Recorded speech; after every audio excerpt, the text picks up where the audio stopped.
قل هذه سبيلي أدعو إلى الله على بصيرة أنا ومن اتبعني وسبحان الله وما أنا من المشركين. بسم الله الرحمن الرحیم. الحمد لله والصلاة والسلام على رسول الله و علی آله و صحبه و من والاه.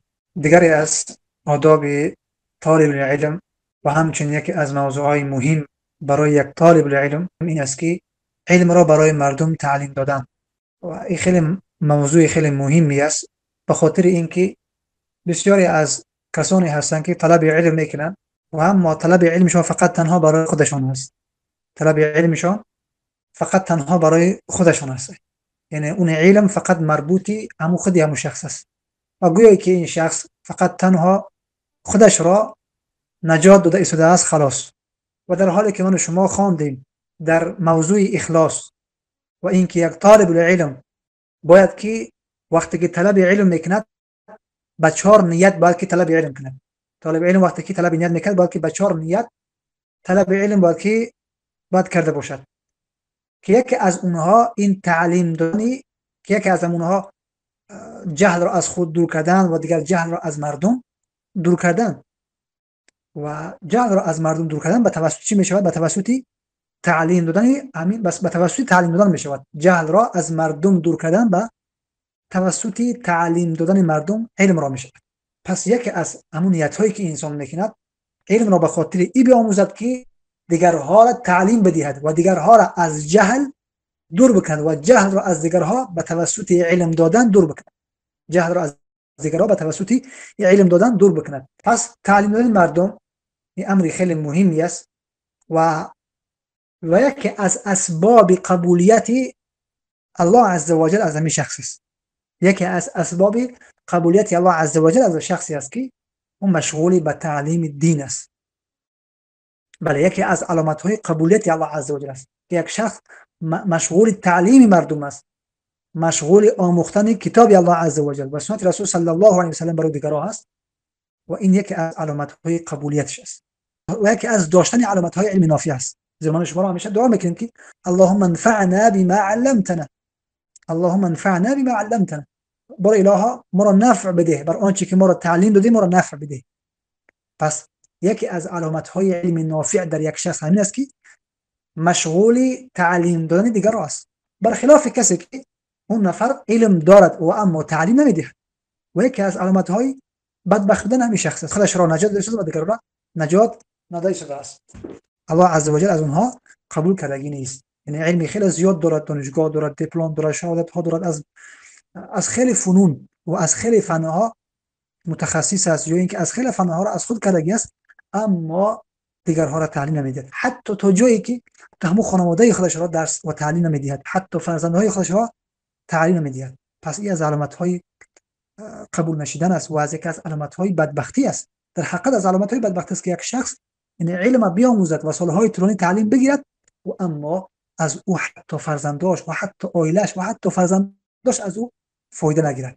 و مگر از نشانه های بدبختی نیست که شخص سالهای طولانی تعلیم بگیرد حتی از او خانواده‌اش و فرزنداش از او تعلیم و تربیت نگیرند یا که از علم او منفعت نگیرند، یا که شخص می‌بینه که سالهای طولانی تعلیم گرفتگی است اما مشغول به کار دنیایی است، که در حالی که یک بار اگر انسان خوش توجه بکنه این سالهایی که زحمت کشیدی، این سالهایی که تعلیم گرفتی، این سالهایی که وقت دادی، آیا همه اینها به خاطر همین است که در بازار بشینی سودا بکنی؟ آیا همه اینها به خاطر هستن که تو به خاطر اینه که مال دنیا شده بیای خاطر این قدر حقیر بکنی و خاطر این قدر متعلق به دنیا تجارت کردن مذمت نیست. مذمت نیست یک نفر هم طالب علم باشد، هم تعلیم بگیرد، هم دعوت بکنه، هم تجارت بکنه، مذمت نیست، بهترین است، بهترین است. اما این که یک شخص بیاد خودش را کلی عمرش را متعلق، کلی وقتش را متعلق بکند، کلی وقتش را بدهد فقط تنها در همین دنیا و اما به تعلیم و به دعوت هیچ مشغول نباشد، و این خیلی علامت های ناخوب است و یک از علامت های بدبختی است که اینقدر، یعنی که تعلیم بگیری، اینقدر بیاموزی و امروز یعنی هیچ از این خدمت برای دین نکنی، در حالی که تو به خاطر این نخوان، تو به خاطر تعلیم نگرفته بودی. بسیار کسانی هستن که در راه تجارت هستن، بسیار کسانی هستن که در راه دنیا مشغول هستن. از اونها فرق میکنه. این قدر 7 سال 8 سال 10 سال 12 سال تعلیم گرفتی به خاطر چی؟ به خاطر اینکه دیگران تعلیم بدی. و همین مفکوره تعلیم دادن دیگران همین خودش یک مسئله خیلی مهمی است. بسیاری از طلاب علم تعلیم میگیرن فقط به مفکوره این که ما خودمون بیاموزیم و یک مفکوره تنگ تعلیم میگیرن. مو مفکوره تنگ همین است که فقط تنها علم را منحصر میکنن به خود و خانواده‌شون. نیت جهانی و نیت عالمی نمیکنن در تعلیم دادن دیگران و در دعوت به دیگران. یعنی انسان باید که از همین خوردی وقتی که تعلیم میگیره باید که هدفش فقط تنها خانواده‌اش، یعنی که فقط نیتش تعلیم دادن مردم خودش و منطقه‌اش نه، بلکه علاوه بر این که من نزدیکای خودم را و همچنین همزبانهای خودم را و علاوه بر این اضافه بر این من تمام این امت اسلامی را من باید که دعوت بکنم، من باید که قیام کنم. باید دعوت من دعوت عالمی باشد، دعوت فقط خانوادگی نه، بلکه دعوت من دعوت عالمی باشد، جهانی باشد. پس به این مفکوره باید که یک نفر باید که طلب علم بکند. بله، به خاطر این گفتم که یعنی برای چی؟ چون که بسیار کسانی هستن که طلب علم میکنن مفکورهشون تنگ است، فقط این دعوت و تعلیمشون منحصر در همون خانواده است. میگم من تعلیم میگیرم فقط همون خانواده و نزدیکای خودم تعلیم میدیم فقط کفایت میکنه. نه، یعنی این نیت با این مفکوره تعلیم گرفتن این خطا است. و یا که بعضی کسانی هستن که اونها تعلیم میگیرن هیچ هدفی برای تعلیم دادن ندارن و حتی همین روحیه تعلیم دادن را هم در مدارس برای اونها بیدار نمیکنن.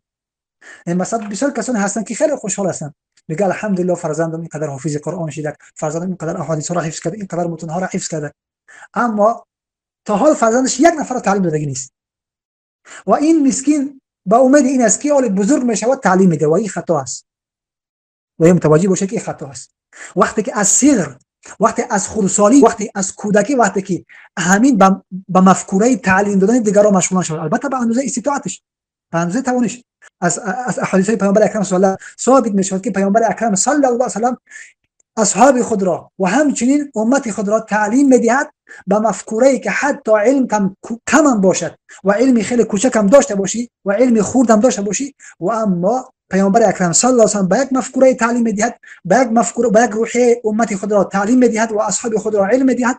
اینکه ولو اینکه اگر علم خوردم باشد و علم کمم، ولو اینکه علم کمم داشته باشی، اما قیام بکن به همون علم کمت برای تعلیم دیگران و دعوت دیگران و ما اندازه علمت. مثلا پیامبر اکرم صلی الله علیه و سلم که بلغوا عنی ولو آیه، بلغوا عنی ولو آیه، شما یک آیت هم باشد شما برسونید، از من یک آیت هم که میفهمید شما برسونید. این دلیل بر چی میکرد؟ دلیل بر این میکرد که یعنی پیامبر اکرم صلی الله علیه و سلم امتش را بر روحیه هم تعلیم گرفتن و هم تعلیم دادن، بر روحیه هم تعلیم گرفتن و هم تعلیم دادن. و این طلاب را و شاگردها را تعلیم دادن بر روحیه تعلیم دادن و اونها را به مفکوره تعلیم دادن بیدار کردن و روحیش را بالا کردن. و این خیلی از بهترین از روش های تعلیم است که فقط تنها طالب علم تعلیم میگیرد فقط در همون جزیره این نباشد که فقط تنها خودش آموخته شده است، بلکه باید که زکات علمش را بدهد و هم تعلیم میگیرد و باز دیگر را گوش بکند، درس دیگر را بگیرد و دو سه نفر براش مسئول باشد تا اینکه به همین احساس، به همین روحیه بزرگ بشود و تا اینکه وقتی که بزرگ شد تعلیم دادن براش سهل باشد و تعلیم دادن براش آسان باشد، الکی از همین خودسالیش این نفر این چیز الکی آموخته باشد. پیامبر اکرم صلی الله علیه و سلم فرمود خیرکم من تعلم القرآن و علمه. ببین خیرکم من تعلم القرآن و علمه، نگو فقط خیرکم، بهترین شما کسی است که قرآن تعلیم میگیرد و به دیگران تعلیم میدهد. ببین پیامبر اکرم صلی الله علیه و سلم نگفت که خیرکم من تعلم القرآن، بهترین شما کسی است که قرآن تعلیم میگیرد، یا نگفت، بلکه گفت که بهترین شما کسی است که قرآن تعلیم میگیرد و به دیگران تعلیم میدهد. پس در اینجا پیامبر اکرم صلی الله علیه و سلم برای امتش روحیه هم تعلیم گرفتن قرآن و هم روحیه هم تعلیم دادن قرآن به دیگران پیامبر اکرم صلی الله علیه و سلم روحیه میدهد. بله، اگر هر وقت که احساس کردیم برای یک طالب علمی که هم خودش به زور تعلیم میگیرد، هم خودش به زور تعلیم میگیرد، پس بدون که اون هیچ وقت تعلیم دادن نمیتواند و خیلی مستحیل است که دیگرها را تعلیم بدهد. یا اینکه طالب علم دیدیم که خوب میخواند و خوب درس را جواب میدهد و اما وقتی برای او مسئولیت میدهی یا که برای تعلیم دادن براش خیلی سنگین میشود و قبول نمیکند و یا اینکه خوب نظارت نمیکند، خوب نگاه نمیکند، پس بدون که این نفر مستحیل است که همین خدمت را بکند و تعلیم بدهد، مستحیل است که دیگرها را تعلیم بدهد، مستحیل است. از این خاطر پس باید که طلاب بر روحیه هم تعلیم گرفتن و هم دیگرها تعلیم دادن. اصحاب پیامبر اکرم صلی الله علیه و سلم همشون حافظ قرآن بودن، همشون عالم بودن، ولی همشون دعوت کردند، همشون چیزی که فهمیده بودن میرسوندن و تعلیم دادن. بله، امر النبی صلی الله علیه و سلم ان يعلم المرء غیره ما تعلمه. پیامبر اکرم صلی الله علیه و سلم امر کرده اینکه یک شخص هر آنچه که تعلیم گرفته است دیگرها را تعلیم بدهد. فقال بلغوا عنی ولو آیه. رواه البخاری. پیامبر اکرم صلی الله علیه و سلم فرمودند که بلغوا، برسانید شما از من ولو آیه، ولو اینکه یک آیه هم باشد. بله، وليس من شرط تبلیغ الدین ان يكون المبلغ عالما بجميع الشریعه. بله، شرط در تبلیغ دین، در رساندن دین این نیست که مبلغ، تبلیغ کننده عالم باشد با تمام شریعت. شرط نیست یک مبلغ، یک دعوت کننده با تمام شریعت عالم باشد، بلکه هر اندازه‌ای که فهمیده، وقتی که از یک جای صحیح او را فهمید و یقین کرد که صحیح است، بله، به اندازه خودش میتونه که تعلیم بده. ارکان اسلام، ارکان ایمان، تعلیم دین، ضرورت دین، اینا همه میدوند، هر کسی را میدوند. شرط نیست که حتما یک عالم را تعلیم بدهد. بله، پس شرط نیست در تبلیغ دین که یک مبلغ عالم به تمام شریعت باشد. بله، در کدام وقت مذمت است برای یک مبلغ که سخن میگوید در آن چیزی که از او اهلش نیست، او وقت مذمت میشه. یعنی میآید در کرسی فتوا میشیند و فتوا میدهد، در حالی که یک دعوتگر است، در حالی که یک تعلیم دهنده است، یکی یک مسائلی را حرف میزند که باید که اهل علم و علمای کبار باید که در اون مسئله صحبت بکنن و همون نفر میشینه صحبت میکرد. یعنی اشکالاتی که ما میگیریم همیشه و عیبی که همیشه میگیریم و همیشه این سخن ما میگیم ولو اینکه ما مذمت هم بکنن، در همین مورد و در همین باره است که شخص میآید در مورد چیزهای گام میزد که از اهلش نیست و این حرف ما مخالف این نیست که این نفر تبلیغ دین نکنه و هیچ نقش در رساندن دین نداشته باشد. نه، خیرکم من تعلم القرآن و علمه. و همچنین الله عز وجل میفرماید که کنتم خیر امه اخرجت للناس تأمرون بالمعروف و تنهون عن المنکر. شما بهترین امت هستی، به خاطر چی؟ به خاطر امر معروف و نهی از منکر میکنید. من رأى منکم منکرا فلیغیره بیده و من لم یستطع فبلسانه و من لم یستطع فبقلبه و ذلك اضعف الايمان. بله، هر کسی که منکر میبیند بس او را به زبانش، به دستش او را انکار بکند و تغییر بدهد، انکار منکر، تغییر منکر، و اگر نمیتواند او را با زبان بگوید. پس در انکار منکر، در تغییر منکر، در دعوت مردم، شخص وقتی که میدوند به چه چیز دعوت کرده ایستاده هست مشکل نیست. اما وقتی که یک دعوتگر میآید صحبت میکرد در مسائلی که از اهلش نیست، در موضوعاتی که در اون موضوعات نفر متمکن نیست، پس اهمیت مسئله خلط میشه. و الا یک شخص در امورهایی که ظاهر است و امورهایی که اکثر مردم اون را باید که بدانند، در امورهایی هست که از اصولهای دین هستند، یعنی باید که مردم اونها را بدانند، باید که یک شخص، یک مؤمن اونها را بداند، میتونه که اونها دعوت بکنه و تعلیم بدهد. ولی من حصل علما فليعلم اهل بیت. دوم، من حصل علما فليعلم اهل بیته والاقربین وعامه الناس. بله، هر کسی که اگر علم را حاصل کرد، علم را به دست آورد، پس باید که اولا اهل بیت خودش را تعلیم بدهد و همچنین والاقربین، نزدیکان خودش را تعلیم بدهد و بعدا وعامه الناس، عامه مردم را تعلیم بدهد. قو انفسکم، الله عز وجل اول میفرماید که قو انفسکم و اهلیکم نارا، اول خودتون را بعدا اهلی خانواده‌تون را از آتش جهنم نجات بدهید. و همچنین الله عز وجل میفرماید که و انذر عشیرتک الاقربین، بین بده همو خیش و تبرهای نزدیکت را، اولا از خیش و تبر و از نزدیکها. بله، و قال سبحانه و من احسن قولا ممن دعا الى الله وعمل صالحا وقال انني من المسلمین. الله عز وجل میفرماید که چه کسی و من احسن قولا ممن دعا الى الله و من احسن قولا ممن دعا الى الله، چه کسی خوبتر است از لحاظ سخن گفتن از کسی که دعوت میکنه به سوی الله عز وجل و عمل صالح انجام میدهد و میگوید که اننی من المسلمین، و میگه که من از مسلمانان هستم. از ایده سخن خوبتر هست، سخن خوبتر نیست از ایده، از ایده سخن خوبتر نیست. کسی که مردم را دعوت میکند به سوی الله عز وجل و باز عمل صالح انجام میدهد. پس ببین، هم عمل صالح شخص کرده شده است و هم دیگر را فقط تنها مربوط خودش نیست، علم را آموخته است فقط تنها برای خودش نه، بلکه هم خودش عمل صالح انجام داده شده است و هم دیگرها را دعوت کرده شده است. سوم، منفعة العلم في البيت وغيره تظهر على الاولاد في صغرهم و کبرهم. وقتی که یک شخص تعلیم میدهد منفعت علم در خانهش و همچنین در غیر خانهش ظاهر میشود بر اولادش، بر فرزندهاش، در خردسالیشان و همچنین در بزرگسالیشان. قال الامام مالك بن انس رحمه الله كان السلف يعلمون اولادهم حب ابي بكر وعمر رضي الله عنهما كما يعلمون السورة من القرآن. امام مالک رحمه الله میفرماید که سلف صالح رحمه الله تعلیم میدادند فرزندهایشان را دوست داشتن ابوبکر و عمر را. ببین سلف صالح رحمه الله تعلیم میدادند فرزندهایشان را دوست داشتن ابوبکر و عمر، همچنان که سلف صالح تعلیم میدادند سوره از قرآن را برای فرزندهاشان. پس ببین سلف صالح حتی تعلیم میدادند.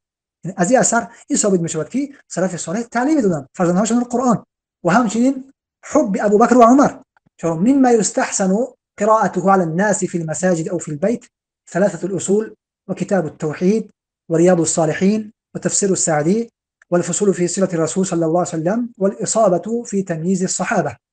بله از اون چیزهایی که یعنی خوب است قرائتشان، خواندنشان برای مردم در مسجدها و در خانه ها، خوب است که این کتاب‌ها خوانده بشوند در مکان‌های عمومی، به خصوص در مسجدها بعد از نمازها و در خانه. یک وقت در یک هفته یک بار دو بار یک مجلس کردن نشسته با کودکان و فرزندها خواندن اون کتاب‌هایی که میگه خوب هستن قرائتشان خواندنشان. یکمش اولش ثلاثه الاصول کتابی شیخ تیمی رحمه الله هست، کتابی اصول ثلاثه یا که ثلاثه الاصول میگن یا که اصول ثلاثه. این کتاب خیلی کتاب جالب است و صحبت میکنه این کتاب در امورهای ضرورت‌های دین و اون سه چیزی که در قبر یک شخص سوال میکنن: و ما ربک و ما دینک و ما نبیک. من ربک و ما دینک و من نبیک، که رب تو چی کسی است و دین تو چی است و پیامبر تو کی است. در این موضوع صحبت میکرد و همچنین در موضوع سیرت پیامبر اکرم صلی الله علیه و سلم مختصر و قیامت و از موضوعاتی که خیلی مهم است و در رابطه با که یک شخص با که او عقیده را داشته باشد و مربوط عقیده یک مؤمن است، یک مسلمان است، ارکان اسلام و همچنین ارکان ایمان و ضروریات دین. پس این باید که در خانه خوانده بشود و همچنین برای دیگران تعلیم داده بشود و به زبان‌های مختلف به هر زبانی بگوی ترجمه شده است. الحمدلله به هر زبانی بگوی، به زبان تاجیکی، به زبان روسی، کتابی ثلاثه الاصول، اصول‌های سگانه به روسی بنویس، به تاجیکی، به هر زبان انگلیسی، به هر زبانی بگوی هست. شرحش به هر زبانی بگوی هست. و کتاب التوحید هم به زبان روسی به هر زبانی که بگوی این کتاب التوحید موجود است. پس میتونی که اینها را بخونی و شرحش هم هست بخونی و تعلیم بدی. و امروز هیچ عذری نیست، هیچ عذری برای من و شما نیست و هیچ کس هم برای خودش عذر نگیرد که ما نخواندیم و عربی را نمیفهمیم. نه، به هر زبانی بگوی ترجمه شده است، به هر زبانی بگوی این کتاب است. از این خاطر فقط این است که شخص بکاود بخواند. و ریاض الصالحین کتابی از نووی است. ریاض الصالحین کتاب حدیث است و موضوع بندی کرده است و کتابی خیلی جالب است و موضوعهای مهم و مختلف را صحبت می‌کنه. کتاب ریاض الصالحین و کتابی بهترین است. کتابم به زبان‌های مختلف ترجمه شده است. اینا خوانده بشوند، بله. و تفسیر سعدی هم به زبان روسی، تفسیر سعدی به زبان روسی هم کتاب شدگی است و تفسیر سعدی کتابی است که خیلی کتابی جالب. هر کسی که میخواد که کتابی تفسیر بخونه بسیار به یک اسلوبی خیلی سهل، به یک اسلوبی آسان، پس کتابی تفسیر سعدی را بخونه. بله. و فصول فی سیرت الرسول صلی الله علیه و سلم هم از کتابی و علم از کثیر است و علم کتابی خیلی جالبی است در رابطه با سیرت پیامبر اکرم صلی الله علیه و سلم. و دیگه الاصابه فی تمییز الصحابه و اینا میدونم که به زبان روسی هست نیست. الله اعلم، فکر میکنم که باشد. این در رابطه با اصحاب پیامبر اکرم صلی الله علیه و سلم صحبت میکنه و این کتاب‌ها خیلی مهمی هستند که برای یک شخصی که خودش را سنی میگیرد و خودش را پیرو قرآن و سنت پیامبر اکرم صلی الله علیه و سلم میگیرد، پس از این کتاب استفاده بکند و این کتاب‌ها را در مسجد و در خانه بخونه برای دیگران، برای تعلیم بدهد. پس کان والد شیخ الاسلام و جده من العلماء، پدرش شیخ الاسلام و همچنین باباش از علما بودن. فنشأ شیخ الاسلام فی بیت علم و دین. پس شیخ الاسلام تیمیه رحمه الله نشأت یافتند، بزرگ شدن در خانواده علم و دینداری. و ظهر نبوغه منذ صغر، و همون زرنگیش و نابغگیش از همون زمان کودکیش ظهور کرده بود، ظاهر شده بود. بله، شیخ الاسلام تیمیه رحمه الله از همون خردسالیش، یعنی همون زرنگیش و نابغه بودنش ظاهری شگی بدن. و من اثر تلك النشأة ان شیخ الاسلام و یکی از همون اثرهای همون نشأتش و این است که ان شیخ الاسلام و عمره 7 سنوات، شیخ الاسلام تیمیه رحمه الله در حالی که 7 سال بودک دعا یهودیا الى الاسلام فاسلم. سبحان الله. ببین شیخ الاسلام ابن تیمیه رحمه الله در 7 سالگیش یک یهودی را دعوت میکند به سوی اسلام و اسلام قبول میکند. آیا این سببش چیه؟ سبب این است که در خانواده‌ای که در اون خانواده تعلیم و دین، تعلیم دین و تعلیم قرآن و سنت که هست، از این خاطر این همین تأثیر کرده. و یکی از تأثیراش همین است که شیخ الاسلام در 7 سالگی دعوت میکرد یک یهودی را به اسلام و اسلام قبول میکند. و امروز کودک‌های ما یک طرف، کودک‌های ما سبحان الله این روز و روز، هفته و هفته و ماه بر ماه و سال به سال از دین به دین شده شدن و عده دیگر می‌بینید که دین‌های دیگر را قبول کرده شدن فرزندانشان. و حتی انسان‌های بزرگ دین‌های یهودیت و نصرانیت و الحادی و بیدینی را قبول کرده. قوت این تعلیم رو ببین و اثر این تعلیم و اثر تعلیم دین در خانه رو ببین که چقدر بر کودک تأثیر میکنه. در 7 سالگی است دعوت میدهد یک یهودی را اسلام میبرد. قال بزار رحمه الله ولد شیخ الاسلام في حران في 10 ربيع الاول. بله بزار رحمه الله فرمود که شیخ الاسلام تیمیه رحمه الله تولد شدن در حران در 10 ربيع الاول، بله في 10 ربيع الاول سنه 61 و600 در سال 661 وبقي بها الى ان بلغ 7 سنين. تا اینکه میگه باقی ماندن تا 7 سالگی. ثم انتقل به والده الى دمشق المحروسه. سپس منتقل شدن برای پدرشان بله به طرف دمشق.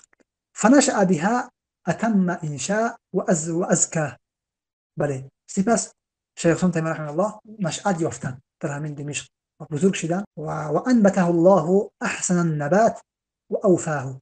الله عز وجل ایرا به نبوت رسانیدن و الله عز وجل ایرا کامل کردن که وكانت مخايل النجاة عليه في صغره لائحة ودلائل العناية فيها واضحة. علامت همین شخصی کامیاب شدن، یک شخصی نجات یافته، علامت یک شخصی که موفق میشود و یک عالم خیلی بهترین میشود در این شخص از همون سن خصالش واضح بوده.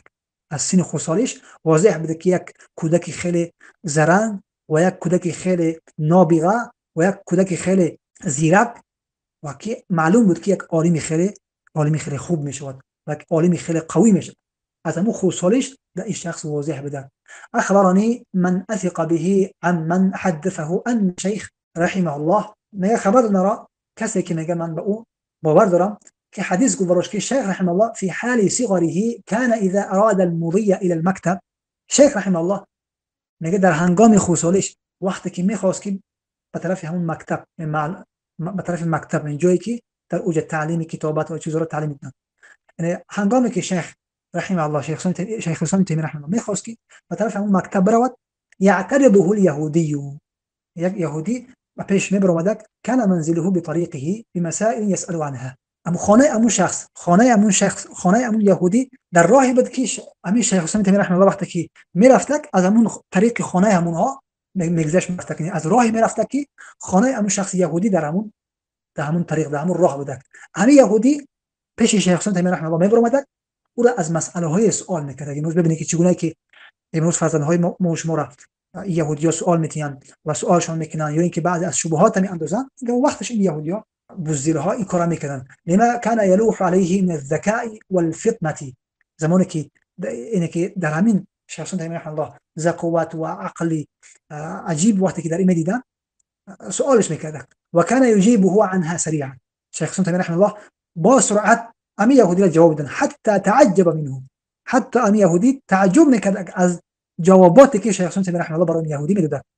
ثم انه صار كلما اجتاز به يخبره باشياء مما يدل على بطلان ما هو عليه. هر وقتی که شیخ الاسلام تیمیه رحمه الله از همونجا میگذشت همین نفر را خبر میداد و جوابش میداد از همون چیزهایی که دولت بر بطلان عقیده امی یهودی میکرد. این خبرش میداد که همین مسئله که میگویی و همین دلیل که داری و همین اعتقاد که داری باطل است. این خبرش میداد هر وقتی که میگذشت. فلم يلبث ان اسلم و حسن اسلامه. بله در نگذشت که امی یهودی اسلام آورد و اسلامش را بهترین کرد. یعنی با دعوت شیخ الاسلام تیمیه رحمه الله امی یهودی اسلام آورد وكان ذلك ببركة الشيخ على صغر سنه وإي ببركة أهمي علم الشيخ در هم سن خساري بدكي رحمه الله تعليم دادن وحتى دعوت کردن. بله ششم من علم غيره نال خيرا عظيما. هر کسی اگر دیگرها را تعلیم بدهد یک خیر خیلی عظیم را به دست می‌آورد. قال ابن القيم رحمه الله السلف مجمعون على أن العالم لا يستحق أن يسمى ربانيا حتى يعرف الحق ويعمل به ويعلمه. ابن القيم رحمه الله فرماید که سلف صالح به همین چیز اجماع کرده هستند که عالم مستحق نام گذاشتن عالم ربانی نیست تا اینکه یعرف الحق، حق را بشناسد، و یعمل به، و به همون حق عمل بکند، و یعلمه، و همچنین به همین حق را برای دیگرها تعلیم بدهد. اما وقت شخص عالم ربانی گفته می شود، زمان شخص عالم ربانی گفته می شود که حق را بشناسد و به او عمل بکند و دیگرها را تعلیم بدهد. فمن علم و عمل و علم فذاك يدعى عظيما في ملكوت السماوات. بله هر کسی که اگر دانستک، علم آموختک و عمل کردک و همچنین دیگرها تعلیم دادک، میگه همین نفر خوانده می شود یک چیز خیلی عظیم و بزرگ در ملکوت آسمان ها. و قال ابن مبارک رحمه الله، ابن مبارک رحمه الله فرمود که ولا اعلم بعد النبوة درجة افضل من بث العلم. ابن مبارک رحمه الله فرمود که میگه من نمیدونم بعد از پیامبری میگه درجه افضلتر و بهتر از نشر علم و از پخش علم. برای یک طالب علم لازم است اینکه باید که طلب علم میکند فقط تنها به مفکوره اینکه خودش علم بیاموزد این نباشد. و این خیریت زمان برای یک شخص ناعلم میگردد که هم تعلیم میگیرد و هم دیگرها را تعلیم میدهد. خیرکم من تعلم القرآن و علمه. بهترین شما کسی است که قرآن را تعلیم میگیرد و به دیگرها تعلیم میدهد. پس باید یک طالب علم به همین مفکوره باید که بزرگ بشود و همین مفکوره باید داشته باشد و این را حتی تمرین بکند و این را حتی در هنگام طلب علمش بله تعلیم، یعنی که نگاه نکند که حتما باید که متخصص در حدیث. بعضی انسان ها یکی از افکارهای خطا همین است که یک شخص با این مفکوره است، مثلا وقتی که یک وظیفه میتیه که تعلیم بده تعلیم نمیدهد و با این نیت است و با این مفکوره است که من عالم بشوم یا اینکه متخصص بشوم در حدیث، متخصص بشوم در فقه و یا که متخصص بشوم در فلان و فلان، بعداً تعلیم میدهم و این مفکوره خطا است. و از کجا میدونی که آیا عمرت به این جا میرسد یا نمیرسد و تو از کجا میدونی که آیا این علوم برای تو نصیب میشود یا نمیشود، با این درجه میرسی یا نمیرسی و آیا این عمرت تو اونجا میرسد یا نمیرسد. از این خاطر نباید که یک طالب علم خودش یک خیری خیلی عظیم و بزرگ اینه که محروم بکند از یک خیریت خیلی عظیم و بزرگ، خودش رو محروم بکند، در حالی که پیامبر اکرم صلی الله علیه و آله فرمود که خیرکم من تعلم القرآن و علمه. بهترین شما کسی است که قرآن تعلیم میگیرد و به دیگران تعلیم میدهد. و این خیریت زمانی برای تو نصیب میشود که هم دیگران تعلیم میدی، هم خود تعلیم میگیری و هم دیگران تعلیم میدهی. بعد این خیریت برای نصیب میشود. این نیست که خودت رو تعلیم گرفتی برای تو خیر بیاد، نه. خیرکم من تعلم القرآن و علمه. بهترین شما کسی است که دیگران تعلیم، بهترین شما کسی است قرآن تعلیم میگه و دیگران تعلیم میده. بله و هیچ چیز عظیمتر و بزرگتر از این که شخص علم را تعلیم میدهد هیچ چیز عظیم بزرگتر نیست که یک شخص هم خودش میآموزد و هم این میراث انبیا را برای دیگران تعلیم میدهد. بارک الله فیکم. الله عز و جل برای من و شما توفیق بدهد و من و شما را علم نافع الله عز و جل نصیب بتواند و الله عز و جل ما را جمله کسانی که هم تعلیم گرنده قرآن باشیم و هم تعلیم دهنده کلام الله عز و جل و سنت رسول صلی الله علیه و سلم. بارک الله فیکم حبیب محمد و علی آله و صحبه اجمعین.